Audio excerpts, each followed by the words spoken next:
it's loading, but usually when it's loading, it means it's still live. So I'm just going to check on here anyway, and wait a second until it's completely done so that we're up live. Um,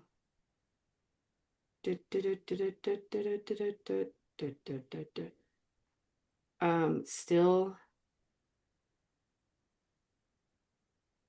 it's upcoming. It's saying it's upcoming. It's almost there. On the way. Da, da, da.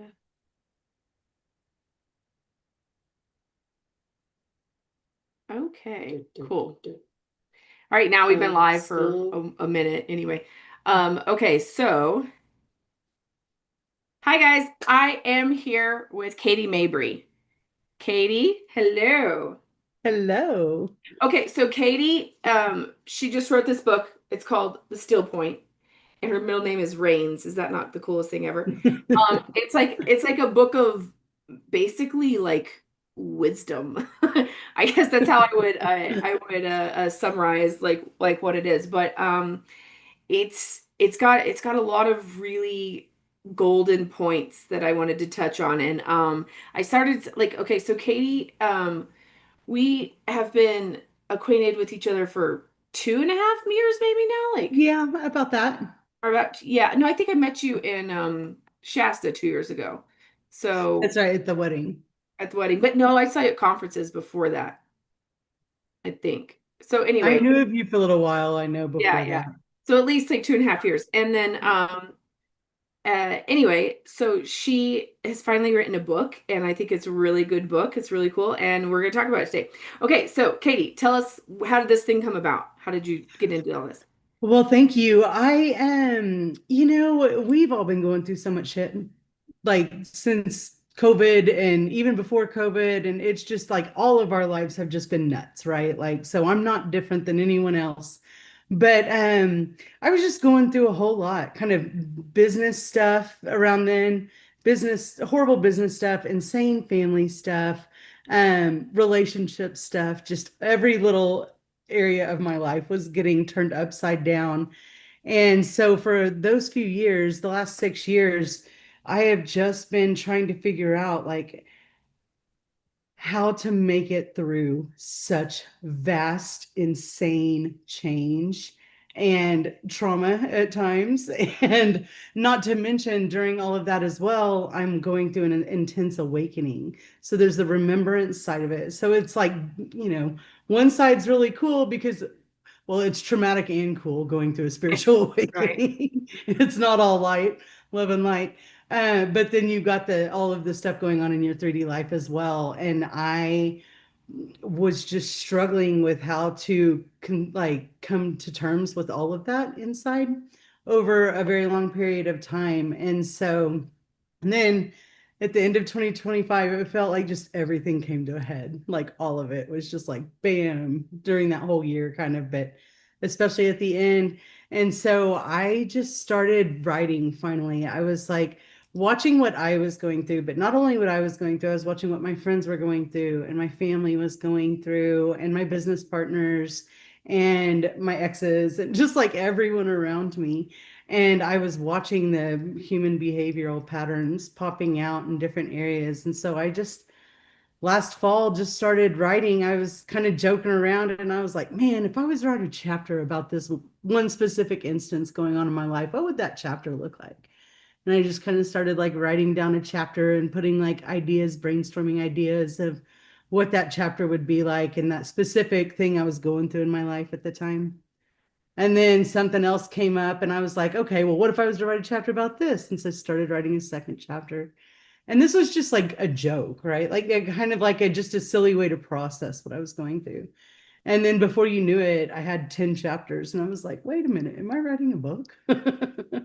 And Well, so that's and kind of it's how the fair, book but you came keep it out. general though, and you don't go into specific like this happened to me, this. Like everything that you've written can kind of be applied to anybody. It's about like you go into sovereignty, you go into like boundaries, like when your meaning Capacity. changes, like yeah, your nervous system. Like these are Yeah. things that like like so it's weird because like when I was reading, I'm like I could apply everything you were saying to my life, which by the way, 100% similar boat. We're around the same age.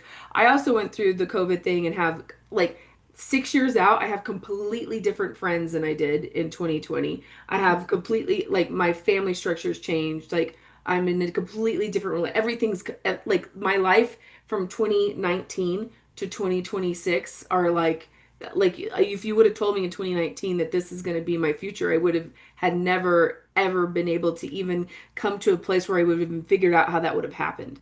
You couldn't process it. No.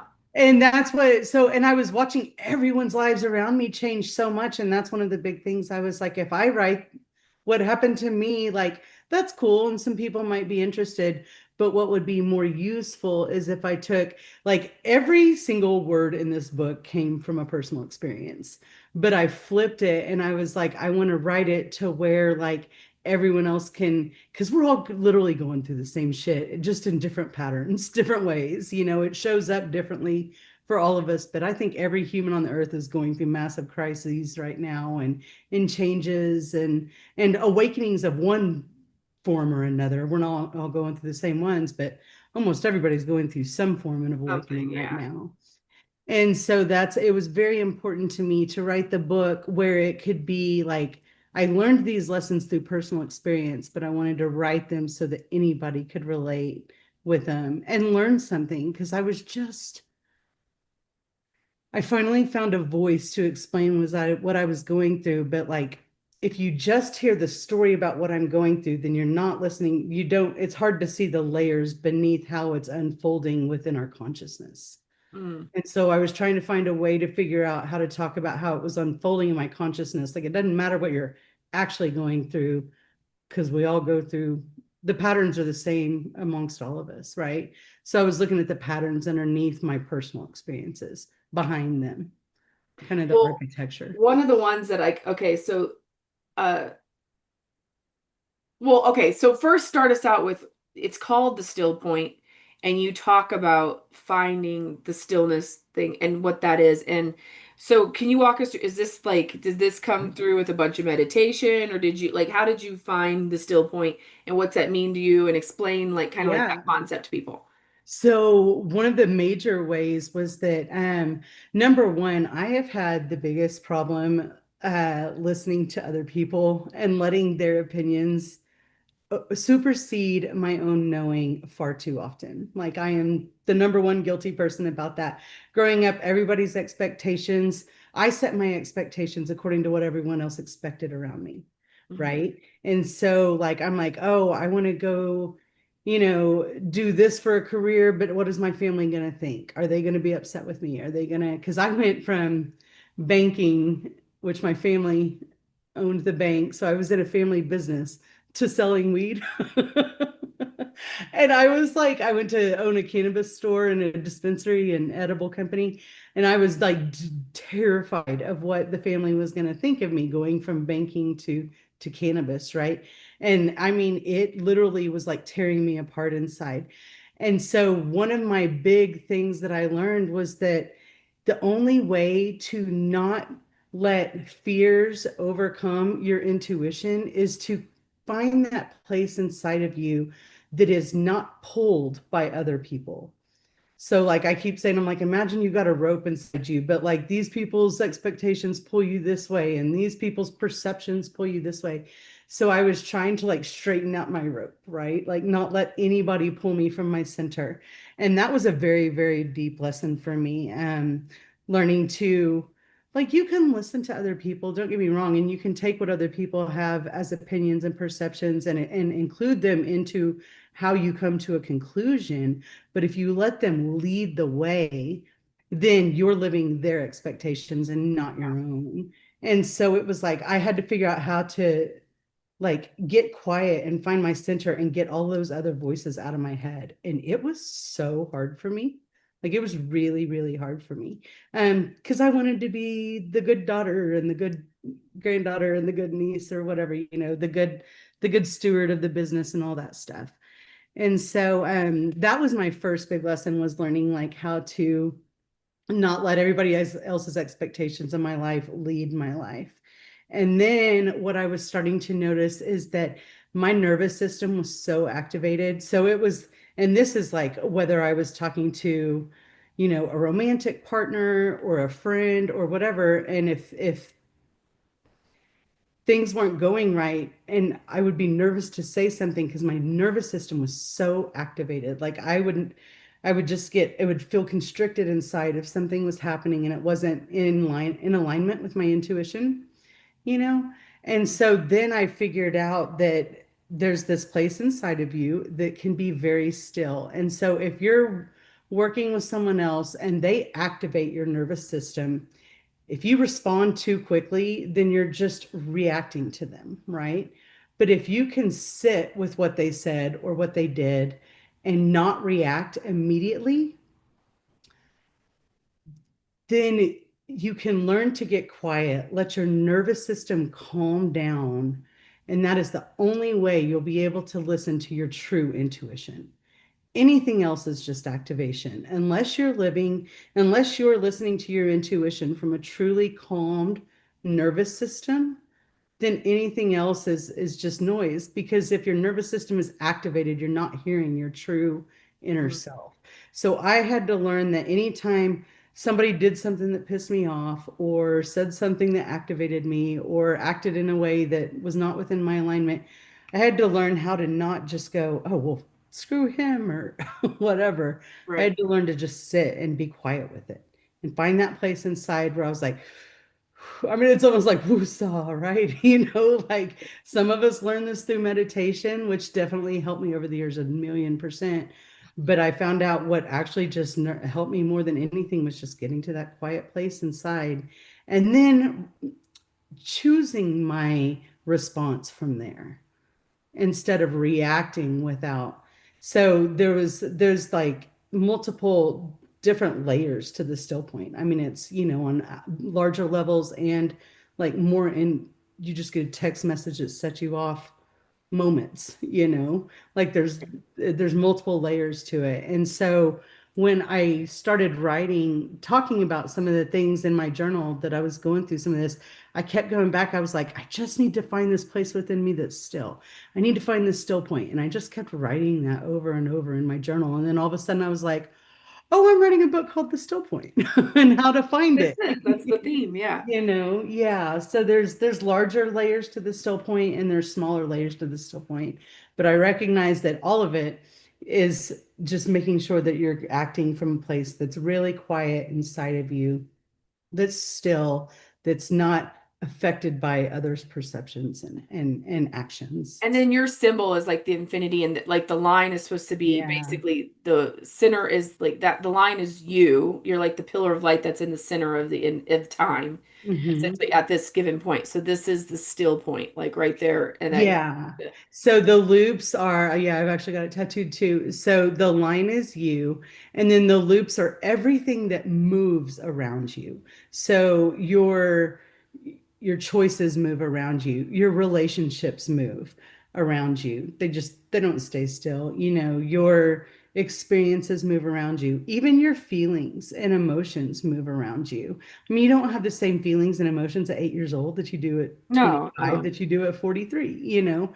So like even those move around you, like those don't stay still. But what never changes is you and your core. And so what I say is the still point is where the axis meets the loops without distortion. And so that's that center, kind of the point, which it's funny because of that sigil. I mean, I started drawing that back in like 2021 and I didn't know what it was. And I would just draw it over and over, like just doodling on notes, being in meetings for my businesses, whatever, in attorneys' offices. And I'd just be doodling this little thing over and over. And I was like, I wonder what this is. I thought that back then, maybe I'll do a brand around this someday or something. And then when I started writing the point book and I called it the still point, immediately I was like, that's that Oh, symbol. yeah. So, Well, one of my favorite chapters was the one on boundaries. And like you had some really amazing points about like that they don't have to be dramatic, and because okay, I typically would be historically perceived as somebody who has Like my sister would always call me a doormat. Like I had, I mean, like I was like I had bad boundaries. And then I watch like my husband Joaquin will just be like, no. And it's like so I always felt like it's like it is like this like you're either a doormat or you're like a hard ass. You know, it's like these two like extremes. And you really talk about how like you can like have boundaries without drama and like you don't have to be it could be warm through doing it. And that's like I was like I needed to hear this. Like that was good. And like I liked the way you walked everybody through what boundaries are and how you can do them and how you could still you don't have to be an asshole to set them. So, yeah, so how'd you come up with all your boundary stuff? Yeah, through very difficult relationships. And sometimes my boundaries have come with war. I mean, and that's why I learned that is because I was the same way. I was a doormat for a long time. I gave people so many chances, to my own detriment. Yeah. And then I finally realized I was like, I have got to learn to set boundaries. And so then I swinged the pendulum and went to the opposite direction. And then with one person specifically, and my boundaries got really strong and aggressive. And it was maybe it needed to be for me at the time. I think that was a good lesson too. Um, but it got really strong. And I saw from that perspective how those boundaries that came with war tend to just cause more war. And I'm like, if we're, because then I'm offending that other person, because then I'm coming at them with anger and all this other stuff. Like, granted, they're being a dick to me or whatever. So I do have the right to be that back. I do. You do. But if you're looking for true peace, that's not going to cause it, you know? Um, what I found is that I could make a decision to create a boundary. That person might be offended or might not, but I don't have to be activated within me. Because the more that I get activated within me, the more activated my nervous system gets, and the further I get away from my still point. So just through practice and through much experience over time, I realized I can set a boundary, but what matters is what happens within me. Because if I am setting it with fierceness and with anger, then I am setting it from an activated place within me. Yeah. And that just doesn't create peace within me. And I'm not talking about trying like peace with another person. That has to be a two-person thing. Like this isn't about like trying to create peace in a relationship. It's just trying to create peace within you. And that's where I realized like I don't need anger to hold my boundaries. I don't need anger to set my standards. Like I can just make a choice and be good with it. Yeah, yeah. And so that like writing this book, a lot of this book was about just giving my own self permission to do this stuff because I was still learning. And as I was writing through this, like I was still learning. And so that's where a lot of the book, I feel like I was giving myself permission to embody these lessons Well, I mean, and I I was writing. definitely think it's almost like a guidebook for sovereignty, right? Yeah, Because, and sovereignty is something that I think in theory think we have, but then if you look at the average person from the school system to the news programs to the whatever we're programmed in society to do, like we've given our way, like we're almost trained to give our way our sovereignty from like a yeah, baby, a so thousand it's percent. I very rarely meet people who are sovereign, period. So Well, and I think so many times as well, it's funny because book two is going to be about sovereignty. Like I'm already writing the second book, but so many people consider sovereignty as harsh boundaries and strong stances and like, oh, fuck her, she can't come out, whatever. Sorry, is it okay to you're cuss on fine. this Yeah, yeah. show? Because I'm terrible. But that's not sovereignty. That's still activation. That's still anger. That's still something is pulling you from your center if you have to come at it with a Charge. strong stance. Sovereignty is truly, it's not that you don't care, but it's that it doesn't pull you from your center. Like it doesn't affect you. I mean, you can still care about something without letting it pull you from who you are inside, right? And so that's why book one is about finding the center, finding the still point, understanding the concept of the still point.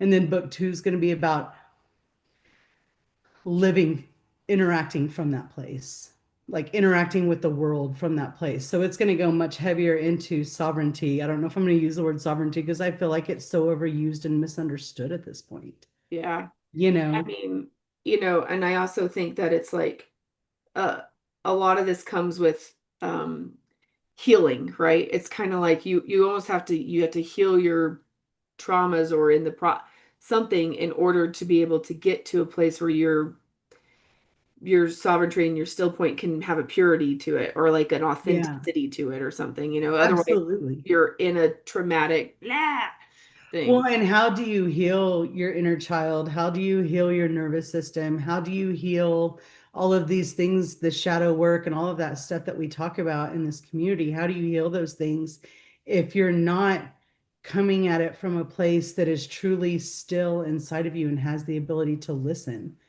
to what you're truly activated by? Because most of the times we're not activated by what it looks like on the surface. There's something underneath, you know? Mm. And so you've got to be able to listen to your intuition to dig down into that. And so that's one of the reasons I wrote the book was because, when I wrote this book, I wrote it, I kept thinking in my head, I was like, I want my bank family members to be able to read this book and understand it. I want a bartender to be able to read this book and understand it. I want an attorney or a checkout person at Walmart. Like I want anybody to be able to read this and Not understand just a it. star seed kind of Not thing. just the star seeds, right?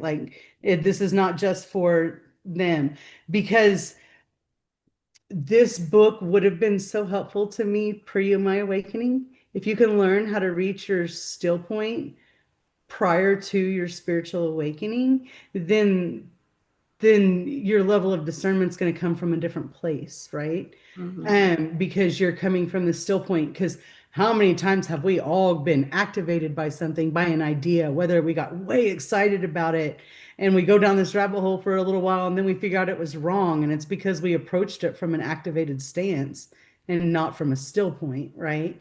So anyway, I just think about it and I'm like, God, this book would have been so helpful had I had it prior to my awakening.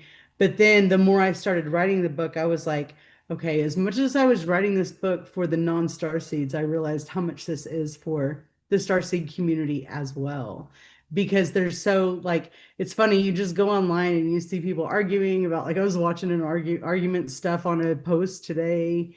People are like, this is real. No, it's not, like whatever. None of us even in our own community can agree on Yeah. what's real, what's not, what perceptions are the same and what are different. Like, and people feel like they have to argue about it, which blows my mind. I'm like, we all have different pieces of the puzzle. Why are we arguing about the truth, especially within this community? And And so I'm the more that I see everybody going at each other, the more I'm like, oh, you know what? I think the Starseed community would benefit more from this book than I the think so seekers. in a lot of ways, yeah, because it's like, we get kind of set in our own kind of like we're so open or that we become not open anymore. I find that it like a big point will be like like people like I remember there was this fruitarian couple on YouTube, and I just like the comments were so like, I hope you guys get some disease and die. I mean, like they were just like, no, you have to be. I mean, just the people, and it's kind of like that. If that's their truth for this moment in time, let them eat just fruit. Like, who cares? Just let If the them. person wants to eat like all meat, then let them. Like, if the person wants to, like, I don't. It's just really weird, like how and then I mean another big point even within our like the kind of like the Starkey community is like, people get really, really um punchy about stuff like flat Earth or about like assimilation theory versus this and it's kind of like just if you just let the different theories be. Like you don't have to be like they're Let an them idiot, exist. they're a moron, they're this. It's so to me I just am kind of going like I like uh so it's not that there's no charge with these people are super on a spiritual path that they don't have opinions and judgments, because they do. Like those are some interesting case in points where I've seen some of the biggest star seeds have crazy triggers over, it's so It's it's crazy. yeah, That's chapter 17, section 4. It's called The Ego Trap of Being Awake. yeah, And that was a really big one for me because I watched it in this community so strongly. I mean, especially living with a content creator and having, as a best friend or whatever, and watching people attack from all different angles or whatever. I was, and just even living in this community, there's this, oh, I'm more awake than you, so I yeah, know better than you attitude on Trump's good, Trump's bad. Who gives a shit? Like, why do you care? Why do you care whether Trump is good or bad? Why do we care whether the earth is flat or round? The fact is that none of us has been proven right on anything yet. yeah, There's not one thing that's been proven um, to be 100% correct at this point. So if we can just like drop the ego shit and let ourselves allow ourselves to be in that still point of allowing the truth to unfold in time. You can have theories, you can resonate with one idea over another. That's awesome. We all do it. There's nothing wrong with that. But as soon as you start judging somebody else's opinion for having it, that's when you've stepped into a serious ego trap. I don't care how right you think you are, how wrong you think you are. If you're judging someone else for having a different opinion, you are absolutely in an ego trap. And that's one of the biggest things that triggered me into this specific lesson was watching the urgency around the awakening. I watched for so many times people would be like, oh, well, if they're not awake by now, they're going to not the gonna be. next earth. Or if they're not awake, the sleepers are so stupid, or NPCs or whatever. And I was like, all I hear when you guys say that is judgment. Like that's the only thing I hear is judgment of people for not being awake enough for you, for acting like an NPC. Like you're literally judging them. And that, like, my heart literally started hurting when I would hear that. And it triggered me. And so I was like, why am I getting triggered? And I had to look inside and figure that out as well. And then I finally just was like, if there is a sense of urgency to me falls 100% in the same category as fear. Yeah, And so like there is no urgency to wake these people up. There's just not. I don't know why we keep thinking that. You would think we would have learned that dates are stupid by now and they don't make sense and they yeah, don't and they're matter. addictive. I even find myself like They a couple are. of days ago there was one that they had about oh, the gravity is going to stop on Earth. Like and it was supposed to happen on like August 12th or something. And I remember I was just like I just, whatever. I didn't not go to work or anything. I just decided to like look at that though. I was like, oh, interesting. That would be an interesting one. But it's almost like I think we're almost addicted to um like an event, like something that's I going to happen agree. or going to come or this or that. And like, yeah, I'm also kind of starting to go like, yeah, I don't think it's all, everybody's got their own timing for things. Yeah. And we just cannot put like we have no idea what somebody else is really feeling on the inside. Like you can speak as many words as you want as a human. Words are not sufficient. So Mhm. like if you hear somebody talking about something, you cannot assume where they are because they may have just been like explaining it wrong. Like we do not have like we've got to stop the judgment around all of that. And so that's where like I started recognizing that a lot of this urgency around the awakening and oh the solar flash is coming and oh you got to have it done by this time or whatever, like that's all just to me fear tactics of people not being ready in time or whatever, like. And so I just that was one of the big ones for me where I was seeing the ego getting out of control. And that's where like I wrote a whole chapter on the ego, letting the ego sit at the table, but not at the head of the table. because I just to be human, you have to have an ego. Like that's what makes us different from each other, and I think that's part of what makes humans special. But when your ego is in charge, that's what when the issue is the problem. That's what the problem begins, And right? it's like, and I even have had to check my own self because like sometimes my Right. ego gets away with me. And it's like this thing where it's like um it's hard to recognize your ego from within the ego, right? Like, from within it. So I mean, um yeah, and so to that point, like with fear, how do you check yourself for how do you handle that when it comes, or how do you ever, you know, grasp if something is in fear or not? Do you ask yourself about it a lot, or I check my nervous system 100%. Like, I don't know, I've just grown this whole new relationship with my nervous system. Um, I'm like, if I feel activated or a sense of urgency on the inside or a sense of like if I am not at a true baseline, at a true still point within myself, then something is activating me.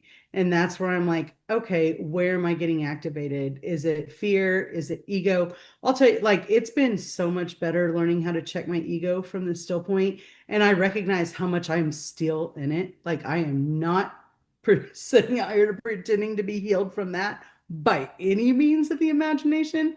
I Mhm. am constantly like, oh, that's my ego. I can feel the like, oh, I'm annoyed by that person, or oh, I'm judging what she said about something as a comment on Facebook or whatever. Yeah. And it's just the fact is like other people are allowed to be other people. Like they just are. And that should not affect me in any way. So if I feel activated, if I feel like oh, I want to show her, or even like the smallest little sense of that, then I know I'm in my ego and I know my ego's running the show. At least enough to activate my nervous system. And so I always went back and I started paying attention to my breathing, to my heart rate, to the things that change or get off a baseline when your nervous system is activated. And if I felt any of that inside, I'm like, I have gone out of thinking from a clear place. I have left that space. And that's how I did it. And that's why, I mean, I think in probably 75% of the chapters, there's a section on the nervous system in this book. Yeah, There yeah, you probably do. will be in the future books too.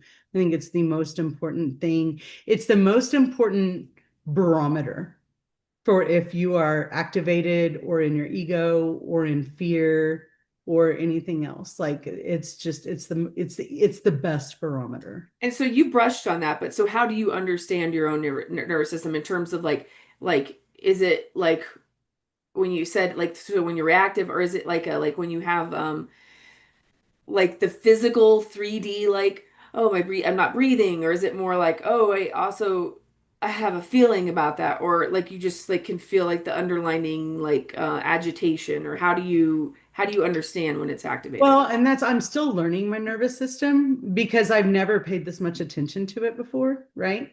So I'm still learning what everything is, but I can tell pretty quickly if like just like think of the moment where you get a text that somebody sends you and it offends you, right? Like think of what you feel in that moment. Like if I feel that when I'm hearing a new idea on a podcast, that's like the same level of same type of activation, then I know that there's like a sense of fear because it reminds me of this other moment when I was in anger or fear or frustration, right? So like I'm looking at the patterns and how my nervous system activates and when. So then like but if I get a text message or let's not say that, but if you're in intuition, my intuition, what I'm learning about in my nervous system is that when it comes in, it feels more gentle and warm, like to get a good, true piece of intuition that I feel like I truly would resonate with for a long period of time. To me, like it often feels like velvety or true or warm or whatever in my nervous system specifically. So then I can start to see the patterns there. If I'm listening to to a podcast and somebody says something and I get that more warm, true feeling, then I'm like, oh, now I know that's how my nervous system activates when I'm hearing something that I truly do resonate with and like what they're saying, you know. Um, and so I just started paying attention to how my nervous system reacts in different moments because everybody's nervous system reacts differently. So if I tell you how mine reacts, it doesn't really help.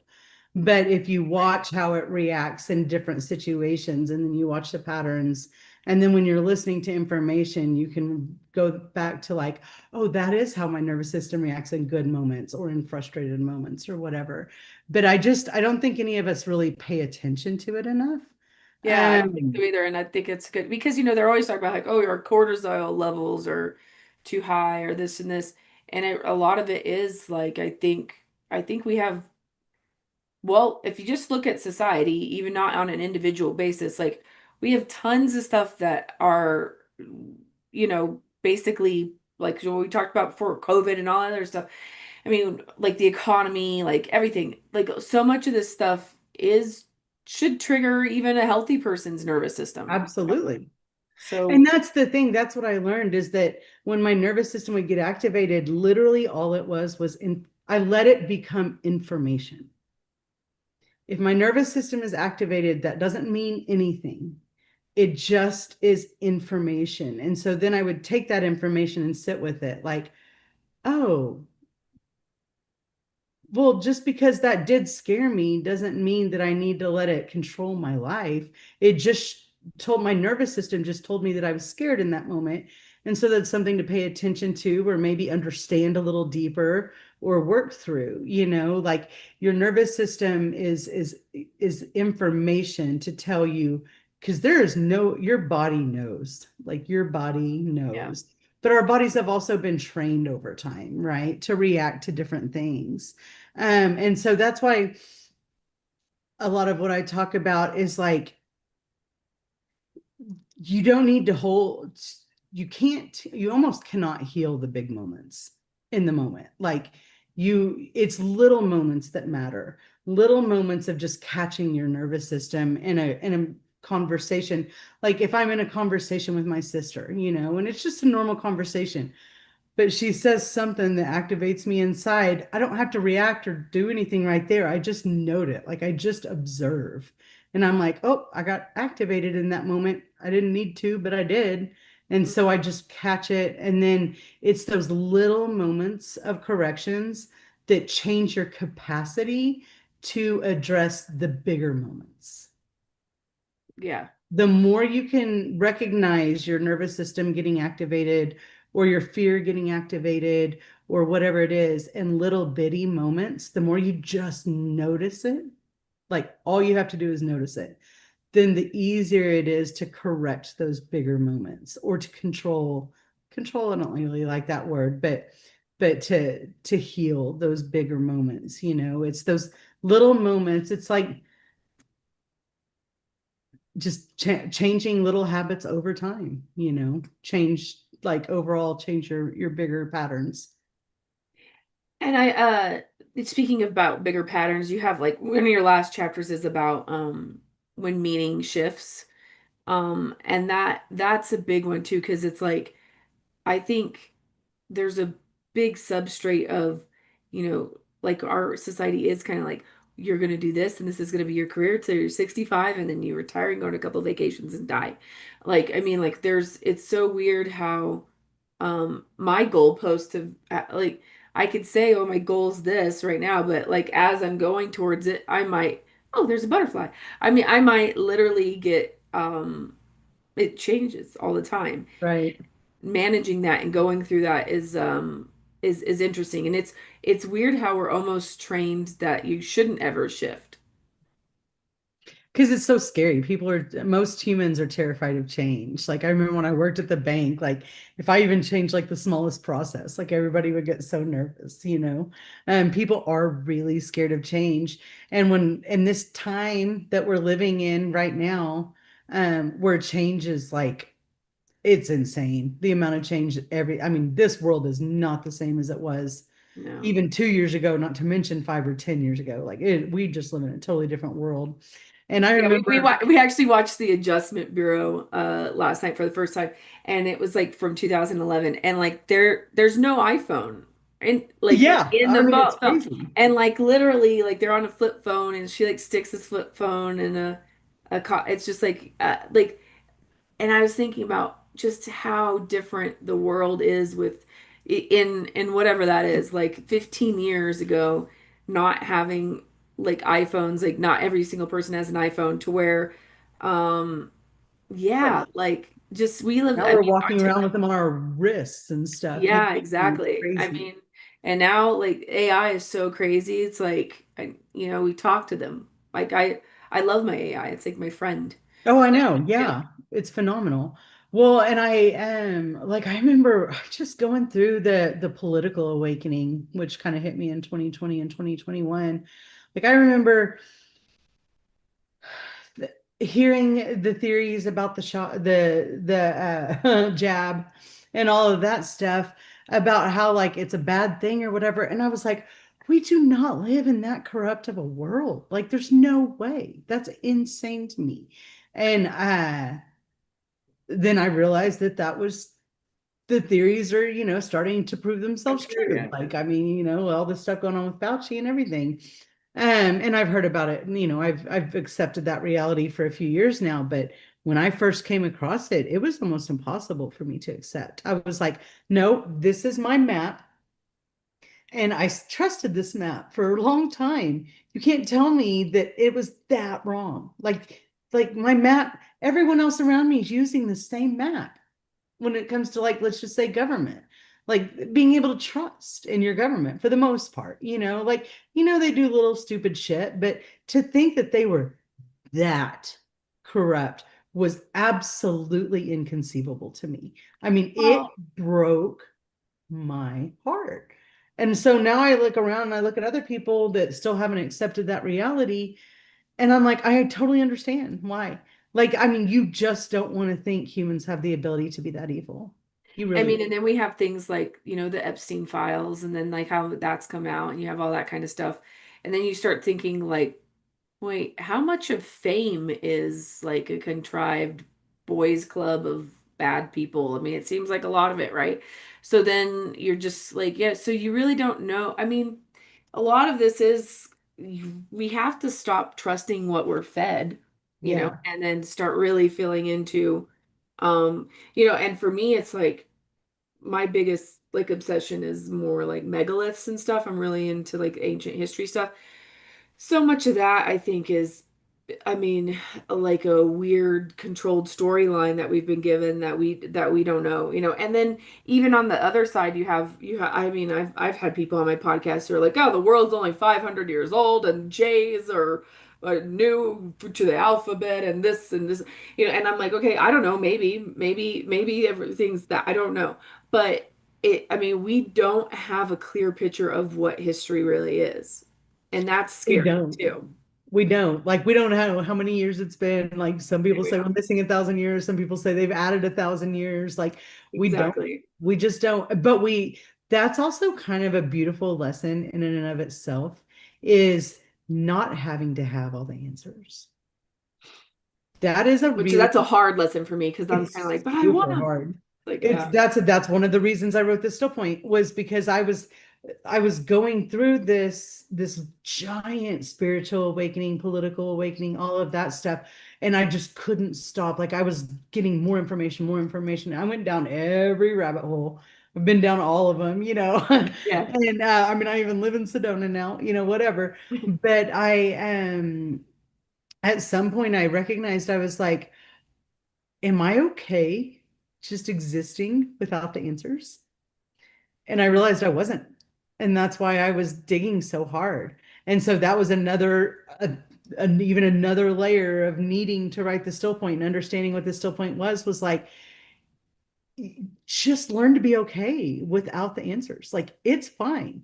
And so that's when I kind of like, when I started writing this book, I started re-questioning everything again. I was like, I don't know if aliens are real. I think the Matrix is a false concept. Like, I mean, I literally just got rid of everything and I started at the bottom again, which is kind of a theme that people seem to be going through right now. It's like, okay, you've gone up and studied and studied and studied, and I've gotten information on all of this stuff. I've gone all the way through the chakras, I've gone all the way through the conspiracy theories, I've gone all the way through the starseed theories, I've gone through all the way through that.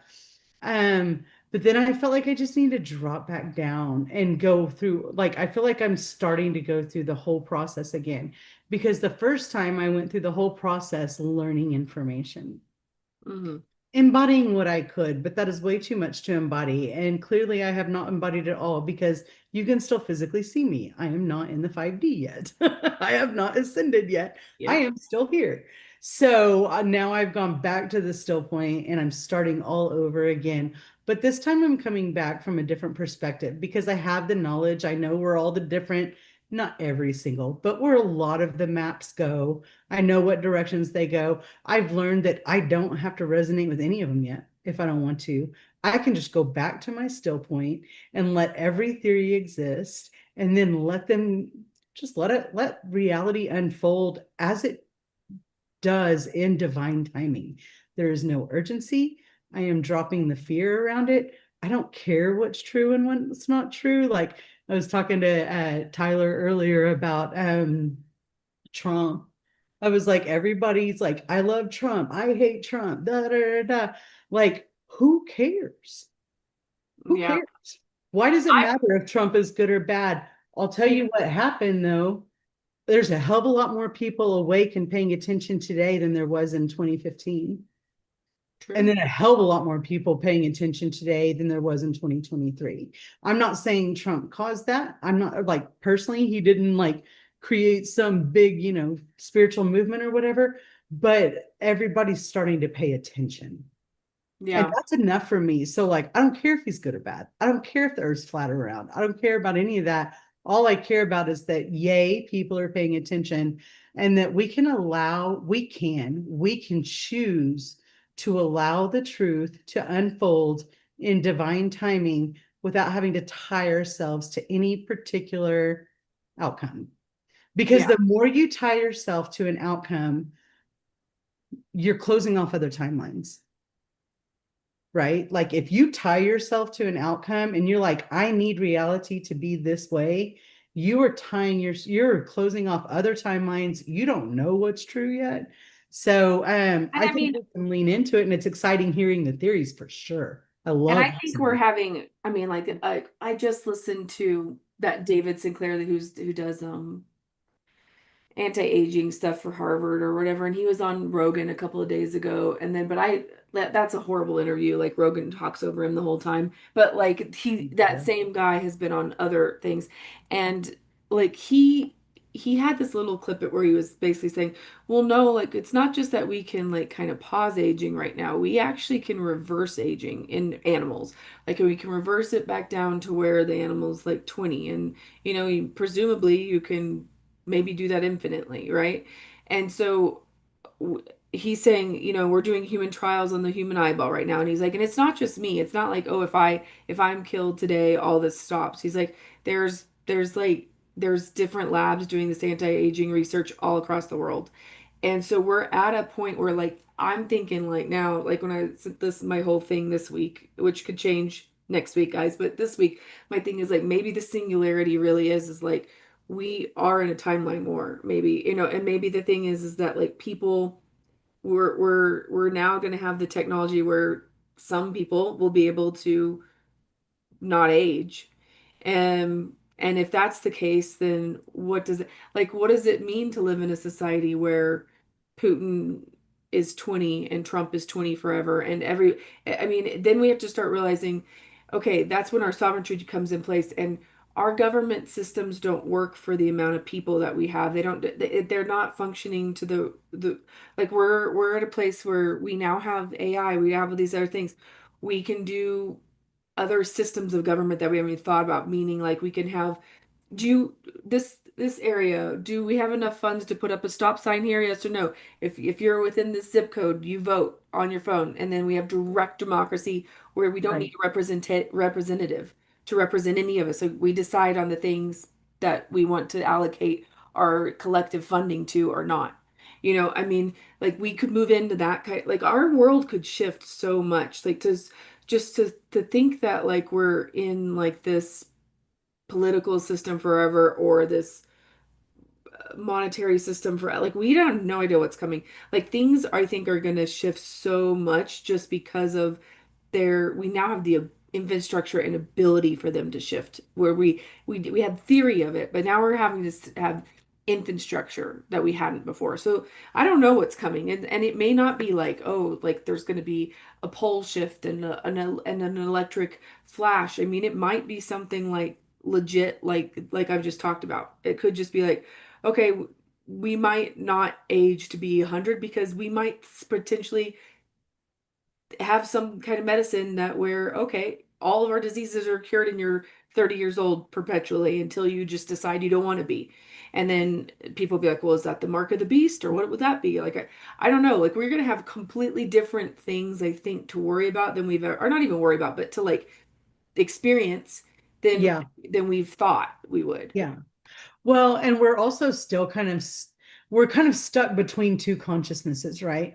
We're not in the old consciousness where we were just ignoring everything and we, like Hmm. we're just allowing life to happen to us and we're ignoring how corrupt our government is and the fact that aliens may exist or Right. whatever. We're not just ignoring everything anymore, but we're also not quite to the point where we're ready to solve all the problems. So we're kind of in this in between space, right? Between these two things. But the one thing we know is that a problem cannot be solved from the same consciousness in which it was created.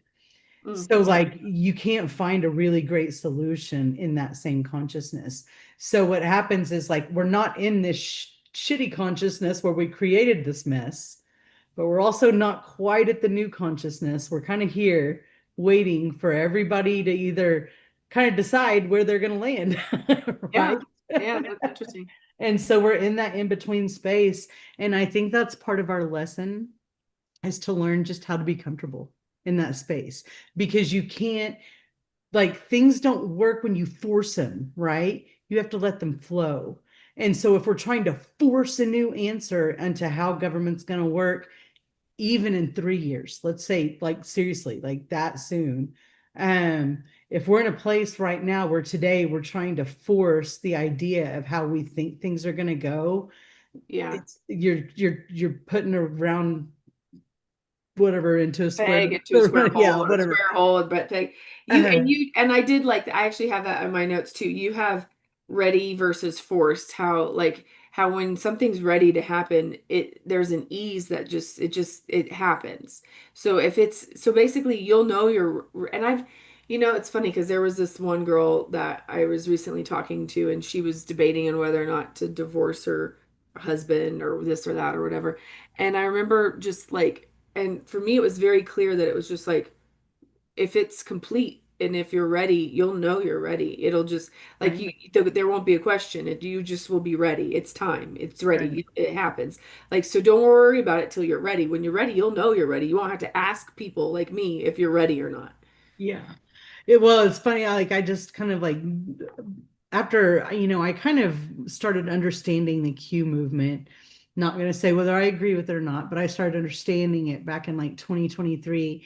And I watched all of these dates come and go and come and go and come and go and come and go. And people were just losing their mind, whether it was Iraqi dinar is about to revalue dates, or it's the quantum financial system reset dates, or it's the EBS dates, or whatever. There's all these dates, or the world's going to lose gravity for 7-second dates, or whatever.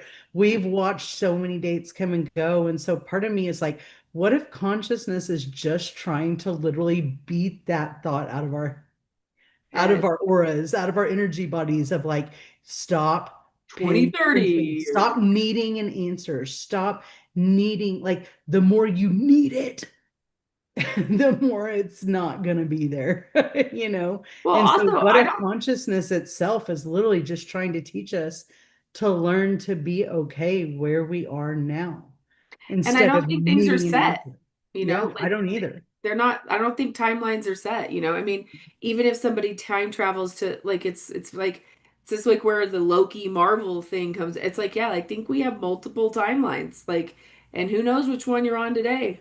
I think we're bouncing between them all the time, Yeah. like So literally I mean, I minute to minute, even sometimes. And so, yeah, if you're trying to force an answer, like you just gotta let things, let reality unfold because it's a lot more beautiful when it does. And I think mhm.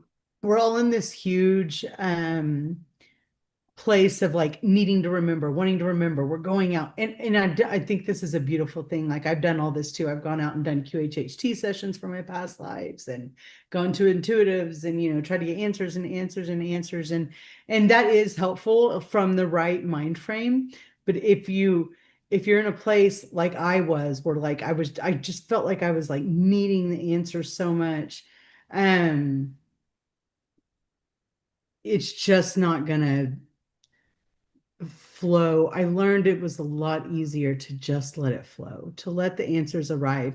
It's there's this I wrote when I was in Shasta. I was sitting there at Mabrey Falls and I kept staring at the rocks around the falls, and all this water is just flowing like insanely over these rocks.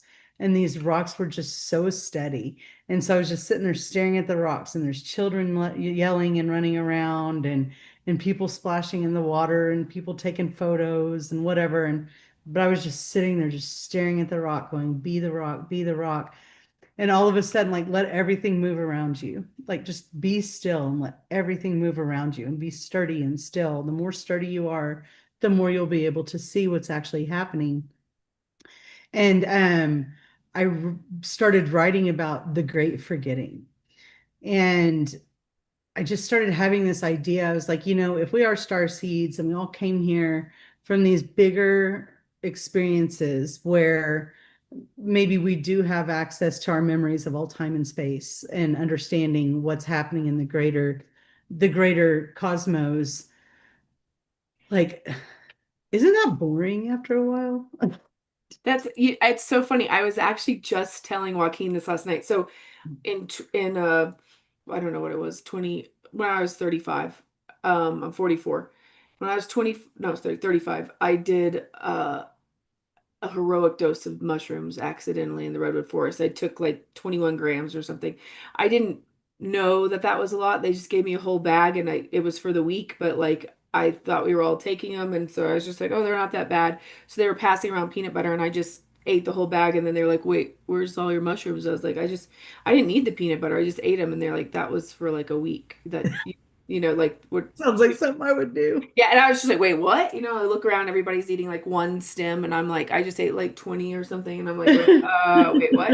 And they're like, well, and then so they sat around, should we try to make her throw up? Like, and they're like, no, I think she's good to go. They're like, well, enjoy the ride. Right. So anyway, I had a crazy ego death where I like left my body whatever, but I existed for thousands of years in this place that is ineffable. It doesn't have, I can't describe it because it isn't like colors or thing. I don't know. It's like that I don't have anything else we can describe it. But yeah, I knew everything and I was everything all at once. And I realized that when you are incarnated, it's this vacation. It's just nice to not have all that shit on your shoulders Yeah. and to just like, oh, I gotta go feed my dog and And take having one point of focus is like it's a it's a blessing. gift. It literally is. I just kind of used to think all the time, I'm like, how beautiful is it that we believe so much in love that we were able to fall to this existence because we knew we would be able to find our way back. Like I think that's why we trusted ourselves to fall, is because we knew we could find our way back to the true consciousness and love. And it feels like a really big, big gift to go through. I call it the great forgetting. And so like don't be in too much of a rush to get back. Like let's just kind of like take it slow and take it easy and let some cool shit evolve and And we will get see back at how some fun we point. can make So, it. Yeah. yeah. I agree. And like that's a huge struggle for me because I always want to remember. I want to remember, I want to remember, and But then I realized that I was doing that from an activated nervous system. Why? Because I was in fear of what I didn't know. And so I was like, oh, what if I chose not to be in fear of not knowing? What would that look like? And that's when my brain started going, oh, this is actually kind of oh, cool, yeah, it's okay. you know? But I mean, I think most of us, I was at that point was not willing to admit that I was in fear at all Right. because I was in it. But once I finally got to that still point and recognized my activated nervous system as information, then I understood that I was in fear. And I understood that's why I felt like I needed to learn everything, you know? Hmm. And I was like, oh, what if I just chose to not be in fear? Literally, what if I just chose? Because that's the other thing. This is part of book 2 as well. But everything is a choice. Every single thing. You may not like your choices. It may not feel like a choice. Oh, I have to take care of my ailing parent. I mean, you don't have to. You could choose not to, Yeah. but it doesn't feel like a choice. Or I have to, I'm raising a child and I have to be there for this specific, you don't have to. You're choosing to be a good parent, you know. Right. Everything's a choice. Absolutely. And so being in fear is a choice. It may not feel like a choice, but it is.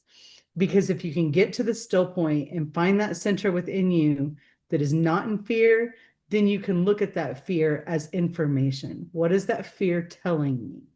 Why does it exist? Oh, because I'm scared of I don't know what's going to happen. Well, why do I have to be scared of not knowing what's going to happen? You don't, Right. Right. you choose. So yeah, that'll be book 2 material as And well. so you're writing a book too. Uh-huh. Yeah. Started when I was on the big trip again. Well, that's awesome. So yeah. So anyway, so tell us about how people can find your book. I've got my website, katiemabrey.com, just KATIEMABREY.com. And it's on Amazon. So there's a hardback, a hardcover, and a paperback, and a Kindle version. And then Are you going to do yeah, what do you call it? Audible Audible. audio book. Yeah, but I would like to record it in my own voice because I'm a big believer in keys I and think you should. chords. Yeah. And honestly, you know your intonation, what you meant, like how Yeah. of each thing, where it's I no one hate else. my own voice, but don't we all? So like whatever, Yeah. just get over the stupid fear and do And it. it's and even I've been doing this podcast for like I don't know 8 years, and the other day, like Joaquin was listening to it, and I was like, "Who's that?" I was like, I thought I sounded like an idiot. I was like, "Who's that idiot?" And I was like, "He's like, it's you." And I was like, "Oh, Just kidding. okay, yeah, oops, yeah."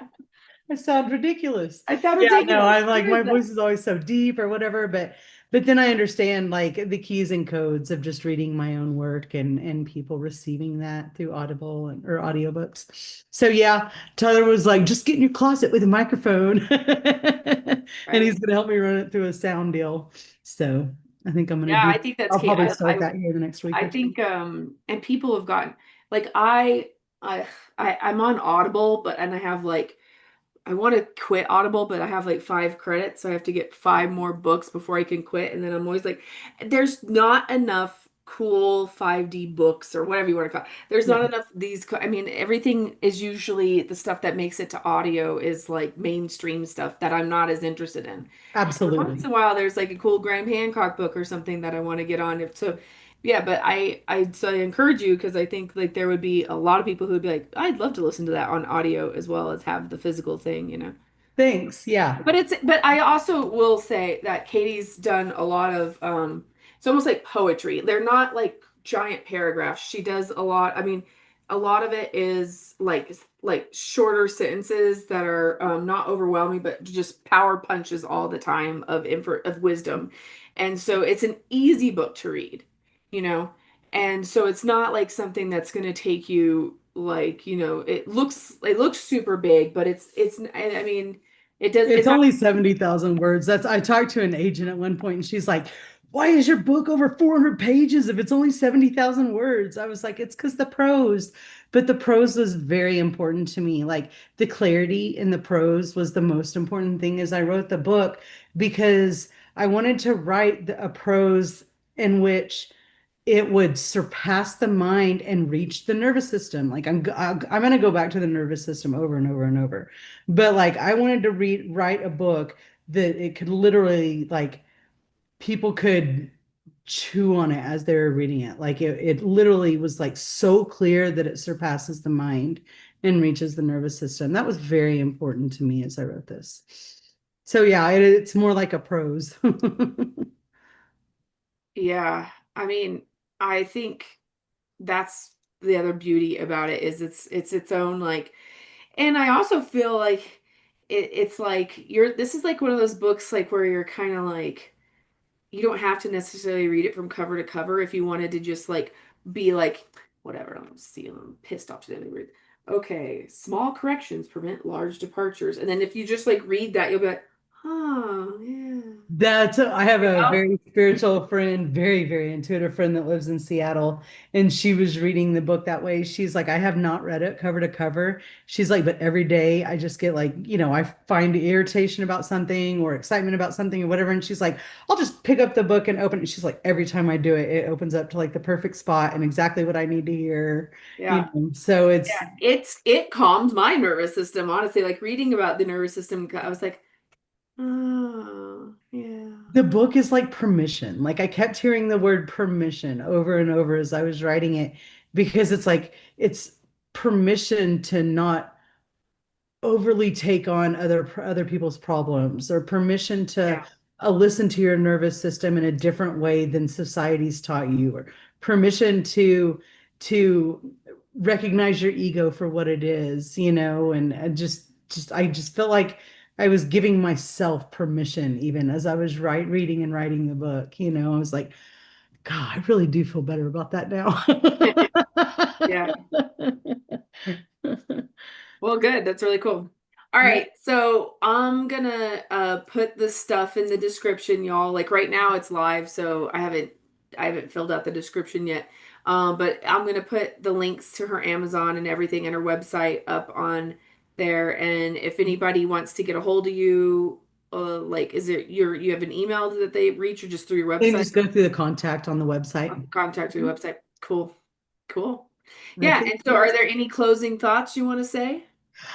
No, I mean, it's been a lot of fun and a big honor to write this book. I really did try to write it so that anyone can take it and put it into their own perspective in their own lives and find some usefulness out of it. So I'd love to hear back from anybody what they think. There'll probably be like a version 2. So if there's anything you guys think that is missing or could be added, please let me know. Um, but I just the still point, it's not an easy thing to explain in one sentence because it has so many different layers to it. But I do think it is one of the most important foundations that we can begin any major journey with.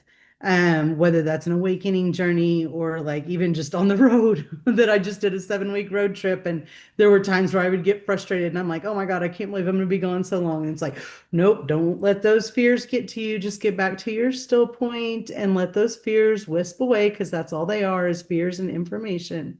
And just enjoy where you are right now without needing any answers or without knowing how things are going to work out. And I do that on over and over and over on everything. Like, I mean, I haven't had a job for a couple of years, and I've been terrified of, how am I going to make money or whatever. And even when I get into those moments, I'm like, nope, just calm back down. You don't know how things are going to work out yet. So just be okay with not knowing and find that still point within you. And the more that I've gone back with, I mean, it's literally almost the answer to everything in my life right now. The more I go back and just find that place within me that doesn't need to be fearful because she doesn't need the answers, the better everything works out because I'm calm and I have faith in the way things are going to work out. It helps. So I hope everybody's able to find that place within them where they learn how to listen a little deeper. Yeah, and I definitely think it's a calming, like wonderful book. So I highly recommend. That's why I had you on. And I Thank you, love it. Nikki. Okay, well, we will talk soon. And yeah, well, this just went out, so it's out. Like that's good. Awesome. So like Thank let's you. I'm gonna go First start sharing. interview, so thank you. Yeah, cool. Well, I'm gonna start sharing it on my socials. So